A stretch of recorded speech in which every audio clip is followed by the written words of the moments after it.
Assalamualaikum, salam Malaysia Madani. Bersama saya Syarul Islam dalam Berita Pagi. Sebanyak 47 isu berkaitan 3R, agama, bangsa dan institusi raja dikesan sistem e-sepakat pada suku pertama tahun ini. Meningkat berbanding sekitar 21 isu tahun lalu. Jelas Menteri Perpaduan, Dato' Aaron Agodagang. Isu melibatkan agama, kenyataan berbaur kebencian dan perkauman melonjak 123%. Suruhanjaya Komunikasi dan Multimedia menurunkan 1,454 kandungan berkaitan 3R daripada platform media sosial sejak Januari hingga 31 Mac lepas. Ucapan kebencian kaum tertinggi direkodkan iaitu 588 kes, manakala berdasarkan statistik, laporan berkaitan isu pergaduhan kaum yang difailkan PDRM sebanyak 162 kes dicatat di seluruh negara. Walaupun Kementerian Perpaduan Negara tiada kuasa atau akta khas untuk mengambil tindakan perundangan, tetapi kementerian melalui Jabatan Perpaduan Negara dan Integrasi Nasional berperanan penting membantu mengurus isu perpaduan. Antara mekanisme mengesan dan memantau isu perpaduan di peringkat akar umbi melalui sistem e-sepakat. Baik, ini pula berhubung isu pencemaran isyarat talian telekomunikasi di kawasan sepadan negara bagi meningkatkan mutu perkhidmatan kepada pengguna. Gangguan itu akan diminimumkan. Mengambil contoh di Tambak Johor, Timbalan Menteri Komunikasi Teo Ni Ching berkata, perbincangan dua hala antara Malaysia dan Singapura perlu dilaksana bagi mencapai penyelesaian terbaik buat kedua-dua negara.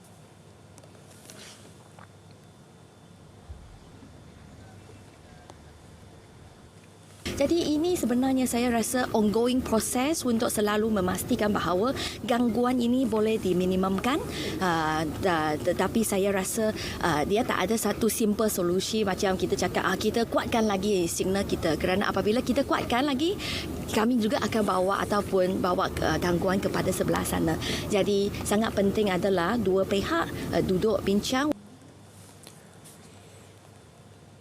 Baik, susulan peralihan monsun yang bermula pada Mac hingga bulan depan, orang ramai dinasihat sentiasa peka dengan ramalan dan amaran cuaca yang dikeluarkan Met Malaysia. Menurut Ketua Pesuruhjaya Angkatan Pertahanan Awam, Datuk Amnur Rahim Mohamad, sikap waspada terhadap sebarang perubahan cuaca seperti hujan lebat serta ribut penting kerana membawa kepada kejadian banjir kilat dan tanah runtuh.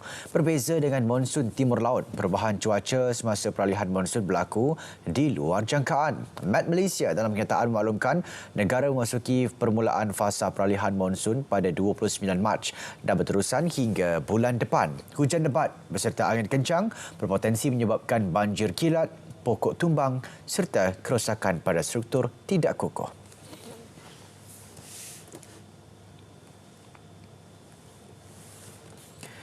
Kita meninjau pula aliran trafik semasa di Lebuh Raya. Pertambahan kenderaan dijangkakan apabila ramai dilihat sudah memulakan perjalanan pulang ke kampung sempena Aidilfitri. Kita bersama Suhail Makno yang kini berada di Plaza Tol Gombak. Su, apa perkembangan di sana? Silakan, Su. Ya, Syai, pejam celik bulan Ramadan yang dirindui ini akan meninggalkan kita, dan yang pasti bulan Syawal bakal menjelma sempena sambutan Aidilfitri. InsyaAllah minggu ini saya kini berada di Plaza Tol Gombak bagi membawakan perkembangan laporan terkini trafik, yang mana mungkin anda yang ingin merancang melakukan perjalanan balik kampung ke Pahang, Terengganu dan Kelantan. Dan apa yang anda dapat lihat di belakang saya ini, keadaan di sini kelihatan tenang, namun terdapat tambahan jumlah kenderaan. Dan apa yang saya dapat kongsikan melalui laman X Twitter rasmi Aneh Berhad dan LPT Traffic, setakat jam 4.05 pagi tadi juga terdapat satu insiden lori terbakar di kilometer 27.25 Genting Sempah Gombak arah KL, namun keadaan telah stabil dan trafik kembali lancar di kedua-dua hala. Pihak konsesi Lebuh Raya Aneh Berhad menjangkakan trafik mencecah sehingga lebih lebih 180,000 kenderaan sehari.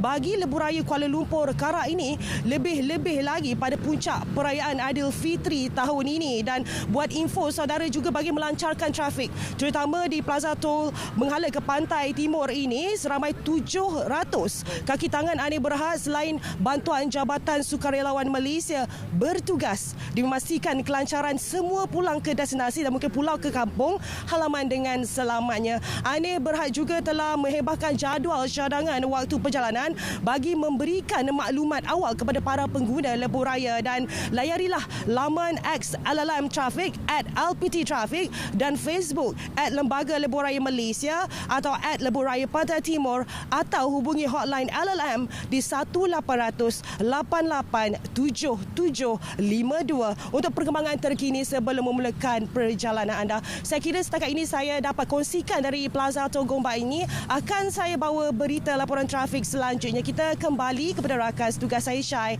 di Angkasa Puri. Silakan. Baik, terima kasih Su di lokasi. Dalam hari itu, sempena Aidilfitri, Malaysia Airlines menambah 190 penerbangan tambahan dari Kuala Lumpur ke semua destinasi domestik. Antara lokasi Kota Baru, Kota Kinabalu, Labuan, Tawau, Kuching, Miri dan Sibu. Kenyataan Malaysia Aviation Group memaklumkan 75 penerbangan berlepas pada waktu malam dan tiba di destinasi pada hari berikutnya. Tambang tetap khas diperuntukkan untuk penerbangan Red Eye tersebut. Penumpang juga boleh menikmati tawaran RM599 tambang asas sehala bagi penerbangan dari Kuala Lumpur dan Pulau Pinang ke Sabah dan Sarawak menggunakan pesawat Malaysia Airlines dan Firefly. Namun terpakai untuk perjalanan 3 hari sebelum tarikh perayaan.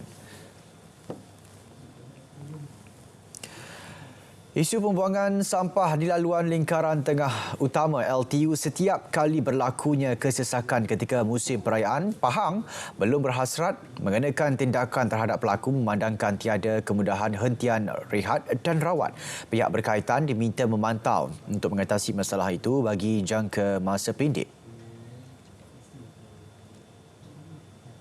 KKM, pihak lain-lain pun sedang berusaha lah, ya. Ini sebab perayaan ini ramai orang, ya. Jadi ialah kita pun tidak menyediakan kemudahan yang sepatutnya. Jadi kita akan minta KKM ataupun LLM segeralah. Di samping itu saya akan minta juga pejabat daerah memantau perkara ini supaya boleh bantu di mana yang perlu dan kita tidak boleh biarkan begitu saja. Tindakan-tindakan harus diambil. Mulai esok, coach wanita bagi MRT Laluan Putrajaya akan dilaksana. Inisiatif itu jelas prasarana Malaysia Berhad demi keselesaan serta jaminan keselamatan bagi majoriti 60% penumpang wanita. Inisiatif coach wanita ini telah mendapat sambutan yang baik daripada pengguna dan data yang dicerap menunjukkan bilangan aduan berkaitan kes gangguan seksual di MRT Laluan Kajang telah menurun daripada purata 3.2 kes sebulan ke 2 kes sebulan. Bagi memastikan etika penggunaan coach wanita dipatuhi untuk semua pengguna RPKL, polis bantuan akan melakukan pemantauan secara berkala dari dalam tren dan di stesen. 36 stesen dan 49 train MRT Laluan Putrajaya dipasang pelekat khas merah jambu bagi memudahkan pengguna mengenal pasti coach wanita. Pengisian aktiviti kerohanian terus digerakkan walaupun Ramadan sudah hampir tiba ke penghujungnya. Di Kelantan, belia berumur antara 15 hingga 30 tahun tidak ketinggalan menyertai program dianjurkan Jabatan Belia dan Sukan Negara di 15 lokasi. Menerusi program Rakan Ekspresi Rakan Muda Ramadan, aktiviti seperti Tadarus Al-Quran, tazkirah serta pertandingan video kreatif dan azan terima sambutan menggalakkan anak muda. Kita dapati ramai yang berminat, cuma tempat itu tidak begitu mengizinkanlah. Mungkin kita boleh besarkanlah daripada masa ke semasa sebab kita cuma buat pilihan kepada mengikut kepada jumlah yang kita dapatlah. Tapi secara menyeluruh kita amat menggalakkanlah supaya semua anak muda ni terlibat. Ini adalah program MBOS dan CSR Yaya Empire untuk suku tahun yang kedua. Dan kita masih ada lagi lah, dan akan datang pun kita ada kerjasama dengan RTM dan lain-lain platformnya. Baik, berita pagi diteruskan dengan edisi Sabah dari Sungai ke Segara Palestin Pasti Merdeka. Assalamualaikum, salam Malaysia Madani.